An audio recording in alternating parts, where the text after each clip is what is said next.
So guys, welcome back. Here we are with the boy. Yo. So this is the start of a massive transformation to the car. Something that has been a long time coming, and I've been looking forward to doing it for quite some time now. But here she is. So you guys are probably wondering right now what this is and what exactly I'm doing. What am I doing? Can't tell you. Can't tell me. That there is actually the front end of a BMW 1M. I'm doing a 1M conversion to the car, so it's going to go from a 135i bodies to a 1M, and I'm going to put all the M3 hoods and everything on it to make it look like a race car, as I've said that I've always wanted to do. So next up, it's just a slow process of doing the conversion. I'll show you guys as I pull it apart what's in it. There's air ducts, bumpers, everything, fenders, and then I've also got the 1M belly pan. That's to go under the car because it's a lot wider. Well, I hope you guys are keen to watch this transformation, and I hope you guys enjoy the videos. But this is the start of the 135i 1M conversion. Alright guys, so I've put the car up on jack stands already, and I've stripped it apart at the front, just ready to install all the 1M parts. And I'll show you guys what I've ripped off the thing so far. The side skirts have been removed. If you go in the car, you can see that I've pulled apart the top there. I'll just quickly go through where everything needs to be unclipped or unscrewed from. So starting off with the side skirts that run across there, to remove them there are 8 or so little screws that sit in the bottom of the side skirts. As you can see, all those holes there.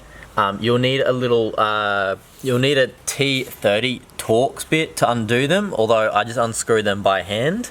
And then once you come up to the top area here, you'll have to remove the door sills. Be a bit careful with them, as when I was pulling mine up, the plastic just snapped, but I'll have to order a new one of them. But I think that's just with the age of the car and the fact that the elements get in here, because the door seal is right here. But you have to pull the door seal up, and then there's all these little clips that sit in here.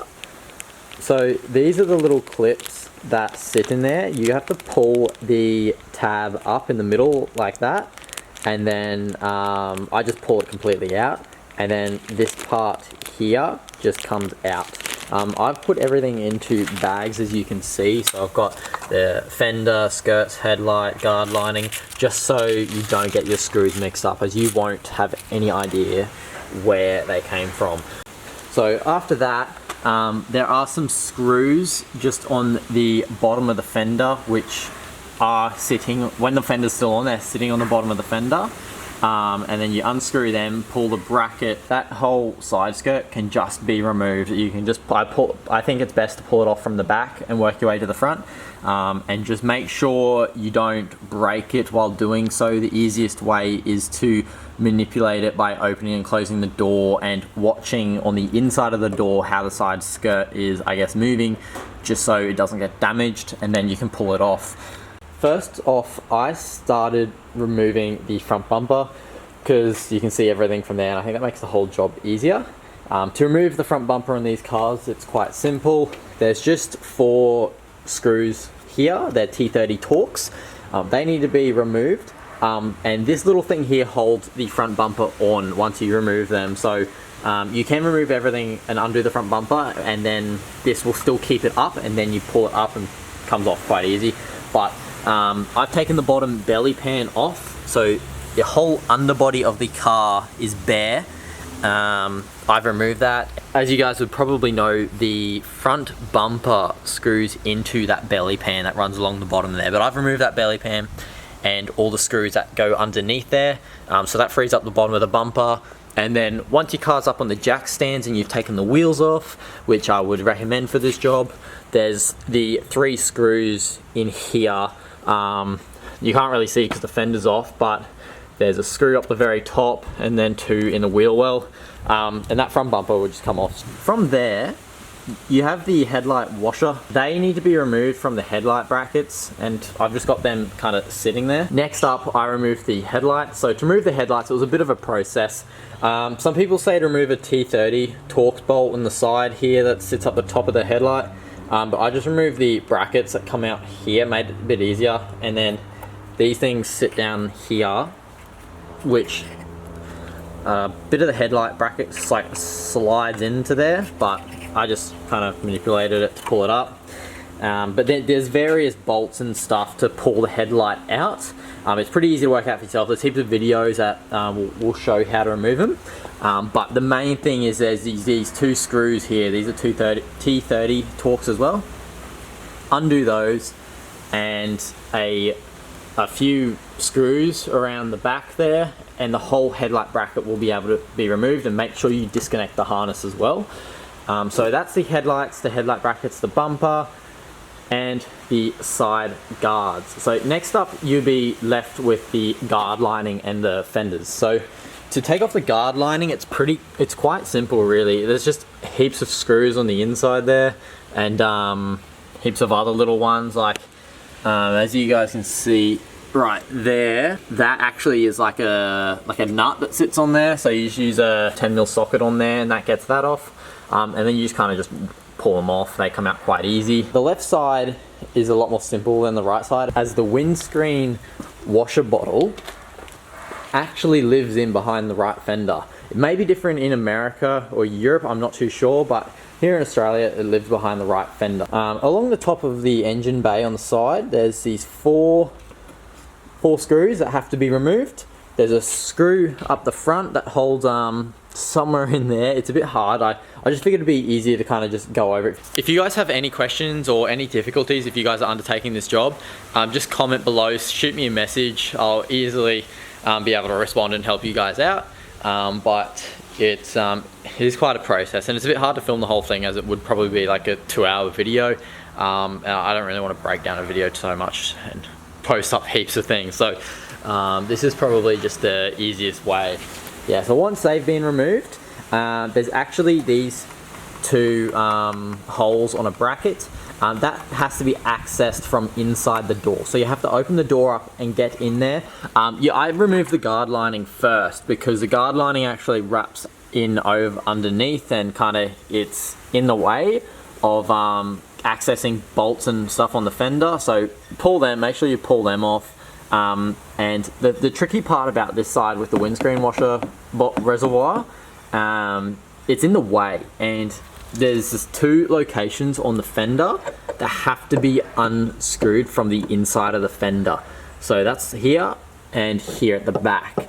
So only the top ones are unscrewed from access from inside the door, like inside the car and the door when the door's open.